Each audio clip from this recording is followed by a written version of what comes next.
Hello everyone. तो एक बार फिर से आप सभी का मोस्ट वेलकम है आपका अपने इस यूट्यूब चैनल SR सर का लाडला में। दोस्तों अभी की इस वीडियो में हम देखेंगे अर्थशास्त्र चैप्टर 2 जिसका नाम है राज्य एवं राष्ट्र क्या है का क्वेश्चन आंसर देखेंगे, तो एंड तक बने रहिएगा।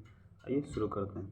कहते हैं सही विकल्प का चयन करें। पहला नंबर क्वेश्चन है सन 2008-9 के अनुसार भारत की प्रति व्यक्ति आय कितना था, तो 25,494 रुपये। 25,494 रुपये। नेक्स्ट क्वेश्चन है भारत में वित्तीय वर्ष कहा जाता है 1 अप्रैल से 31 मार्च को वित्तीय वर्ष कहा जाता है। भारत के किस राज्य का प्रति व्यक्ति आय सर्वाधिक है, तो गोवा। बिहार के किस जिले का प्रति व्यक्ति आय सर्वाधिक है, तो पटना का। उसके बाद है उत्पादन एवं आय गणना विधि आर्थिक दृष्टिकोण से है सहज, वैज्ञानिक एवं व्यवहारिक। ठीक है। उसके बाद है रिक्त स्थानों की पूर्ति करें। कहते हैं बिहार की डैश प्रतिशत आबादी गरीबी रेखा के नीचे है, तो बिहार की 41.4% आबादी गरीबी रेखा के नीचे है। उत्पादन आय एवं डैश एक चक्रीय समूह बनाता है। उत्पादन आय एवं व्यय एक चक्रीय समूह बनाता है। उसके बाद है राष्ट्रीय आय में वृद्धि होने से प्रति व्यक्ति आय बढ़ती है। चौथा है राष्ट्रीय आय एवं प्रति व्यक्ति आय में वृद्धि होने से डैश की क्रिया पूरी होती है, तो विकास की क्रिया पूरी होती है। ठीक है। बिहार में वर्ष 2008-9 के बीच कुल घरेलू उत्पाद 11.3% हो गया। इसके बाद है कि संक्षिप्त रूप को पूरा करें। तो पहला नंबर क्वेश्चन है GDP मतलब ग्रोस डोमेस्टिक प्रोडक्ट। दूसरा है PCI पर कैपिटा इनकम यानी प्रति व्यक्ति आय। NSSO national sample survey organisation. CSO central statistical organisation. GNP gross national product. NNP net national product. NI national income. EDI आप लोग देख लीजिएगा। लघु उत्तरीय प्रश्न। पहला है आय से आप क्या समझते हैं, तो आंसर है जब कोई व्यक्ति शारीरिक या मानसिक रूप से कार्य करता है तब उस कार्य के बदले जो भी पारिश्रमिक मिलता है उसे उस व्यक्ति का आय कहते हैं। उसके बाद दूसरा क्वेश्चन है कि सकल घरेलू उत्पाद से आप क्या समझते हैं, तो किसी देश के लोगों द्वारा किए गए समय में जो वस्तु एवं सेवा की उत्पादन होती है, दिए गए समय में जो वस्तु एवं सेवा का उत्पादन होता है उसका कुल योग सकल घरेलू उत्पादन कहलाता है। चौथा नंबर क्वेश्चन है भारत में सर्वप्रथम राष्ट्रीय आय की गणना कब और किसने लगाई, तो भारत में सर्वप्रथम राष्ट्रीय आय की गणना 1868 ईस्वी में दादा भाई नौरोजी ने लगाया। इसके अनुसार उस समय भारत की प्रति व्यक्ति आय 20 रुपया थी। उसके बाद है प्रति व्यक्ति आय क्या है। तीसरा नंबर क्वेश्चन है किसी देश के राष्ट्रीय आय में देश की कुल जनसंख्या से भाग देने पर जो भागफल आता है उसे ही प्रति व्यक्ति आय कहते हैं। इसके बाद पाँचवा नंबर क्वेश्चन है भारत में प्रति राष्ट्रीय आय की गणना किस संख्या द्वारा की जाती है, तो भारत में राष्ट्रीय आय की गणना केंद्रीय सांख्यिकी संगठन द्वारा की जाती है। 6 का है कि राष्ट्रीय आय में गणना होने वाली कठिनाई का वर्णन करें। राष्ट्रीय आय की गणना में होने वाली कठिनाई का वर्णन करें। आंसर है राष्ट्रीय आय की गणना में होने वाली कठिनाई निम्न हो सकती है। पहला आंकड़ों को एकत्र करने में कठिनाई। दूसरा दोहरी गणना की संभावना। तीसरा मूल्य को मापने में कठिनाई। सातवां क्वेश्चन है आय की गरीबी के साथ संबंध स्थापित करें, तो आय का गरीबी के साथ संबंध सीधा है। यदि आय कम होगी तो गरीबी अधिक होगी, जीवन स्तर निम्न होगा और पूंजी का निर्माण भी नहीं हो पाएगा। इसके साथ ही गरीबी को जन्म देगी। बिहार राज्य इसका उदाहरण है क्योंकि प्रति व्यक्ति आय कम होने पर यहाँ गरीबी अधिक है।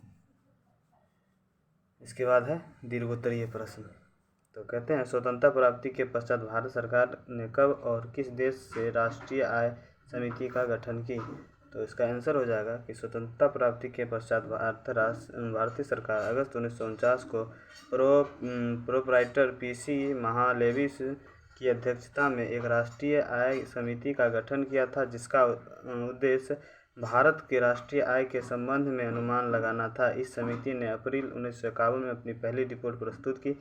इसने सन 1948 से 49 के लिए देश की कुल राष्ट्रीय आय 8650 करोड़ रुपये बताई गई तथा प्रति व्यक्ति आय 246.9 रुपये बताई गई। सन 1954 के बाद राष्ट्रीय आय के आंकड़ों का संकलन करने के लिए सरकार ने केंद्रीय सांख्यिकी संगठन CSO की स्थापना की। यह संस्था नियमित रूप से राष्ट्रीय आय की आंकड़ा प्रदर्शित करती थी।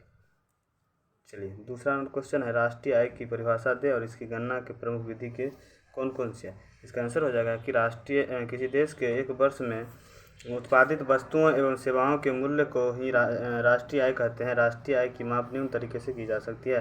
पहला, उत्पादित गणना विधि। इस पद्धति के अनुसार किसी वर्ष किसी देश में कृषि उद्योग तथा उत्पादन के अन्य क्षेत्रों में जो उत्पादन होता है उसकी गणना की जाती है। इस कुल उत्पत्ति में अचल पूंजी का ह्रास एवं चल पूंजी का प्रतिस्थापन की आय तथा कर एवं बीमा आदि का व्यय निकाल कर जो शेष बचता है उसे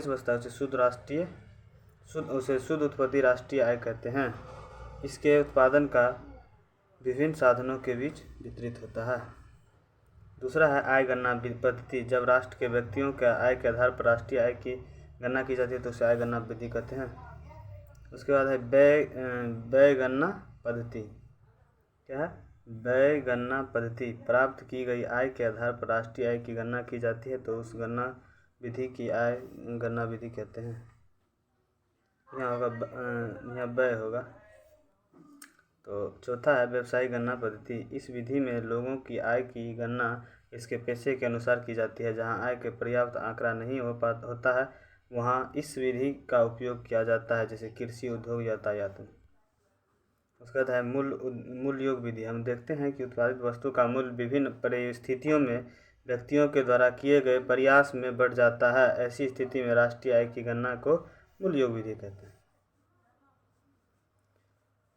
इसके बाद तीसरा नंबर क्वेश्चन है कि प्रति व्यक्ति और राष्ट्रीय आय में अंतर बताएं। तो इसका आंसर हो जाएगा, यह देश भर में पूरे वर्ष में उत्पादित वस्तुओं एवं सेवाओं का योग है। यह राष्ट्रीय आय में कुल जनसंख्याओं से भाग देने पर प्राप्त होता है। इसके बाद है इसमें उस सेवा को शामिल किया जाता है जिनमें केवल मुद्रा के रूप में आंका जा सकता है। इसमें उत्पादित वस्तु सेवा दोनों को मूल्य शामिल होते हैं, दोनों के ही मूल्य शामिल होते हैं। राष्ट्रीय आय द्वारा पूरे देश की आय मापी जाती है। प्रति व्यक्ति आय द्वारा देश के प्रत्येक व्यक्ति की आय का गणना की जाती है। इसके बाद है कि राष्ट्रीय आय में वृद्धि भारतीय विकास के लिए किस तरह लाभप्रद है, वर्णन करें।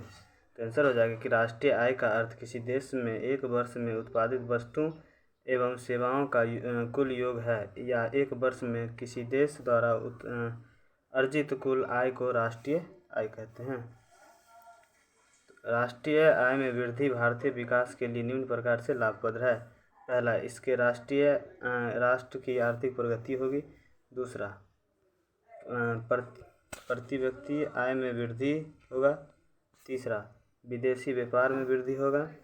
उसके बाद चौथा, लोगों की क्रय क्षमता में विकास होगा। पाँचवा, राष्ट्र की गणना विकसित देश के श्रेणी में होने लगेगा।